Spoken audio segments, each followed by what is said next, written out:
Bonjour à tous, c'est Jean-Luc Haut sur sa chaîne YouTube. Aujourd'hui, nous allons parler de la mer Rouge avec une frégate française qui a détruit un drone de surface qui menaçait le pétrolier grec MV Sounion. Si le rythme de leur activité a baissé ces derniers temps, il n'en demeure pas moins que les rebelles houthis liés à l'Iran poursuivent leurs attaques contre le trafic maritime en mer Rouge depuis le Yémen. Ainsi, le 21 août, deux navires ont fait les frais. Et oui, battant pavillon panaméen, le cargo SW Northwind 1 a ainsi signalé 3 explosions alors qu'il naviguait dans le golfe d'Aden. Mais aucun projectile ne l'a atteint et il a pu poursuivre sa route. En revanche, le pétrolier MV Sounion, exploité par la compagnie grecque Delta Tankers, a eu moins de chance.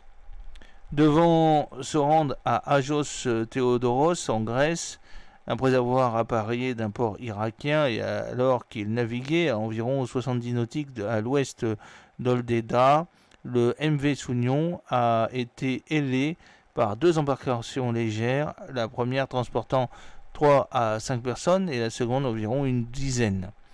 Selon l'agence de sécurité maritime britannique l'UKMTO, un bref échange de tirs d'armes légères s'en est suivi, puis le pétrolier a été touché par 2 projectiles non identifiés avant d'être atteint par un troisième. Elle n'a pas fait de victimes parmi les 25 membres d'équipage, 2 Russes et 23 Philippins. Cette attaque a provoqué un incendie à bord et le navire a perdu sa propulsion.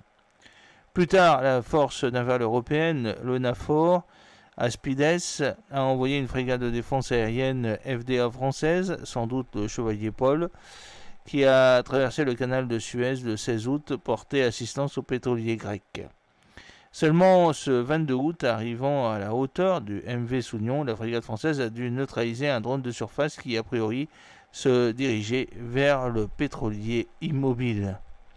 Lors de l'approche de la zone de l'incident, dans la matinée du 22 août, un USV, Unit Mid Surface Vehicles, a été neutralisé avec succès car il représentait une menace pour le MV Sounion et son équipage, a expliqué un responsable de NAFOR Aspides à l'agence Reuters.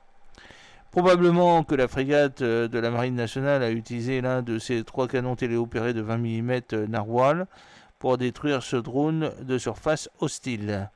En tout cas, c'est ce que suggèrent des images de l'incident publiées par le site spécialisé grec On Alert et plus tard par l'état-major des armées, l'EMA.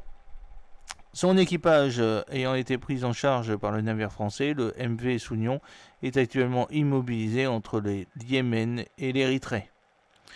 Transportant 150 000 tonnes de pétrole brut, le MV Sounion représente désormais un danger pour la navigation et l'environnement. Il est essentiel que chacun dans la zone fasse preuve de prudence et s'abstienne de toute action qui pourrait conduire à une détérioration de la situation actuelle, a fait valoir EUNAVFOR Aspides. J'espère que cette petite vidéo vous a plu. N'oubliez pas de cliquer sur le pouce pour la promouvoir, de vous abonner si ce n'est pas encore fait et de partager cette vidéo sur vos réseaux sociaux.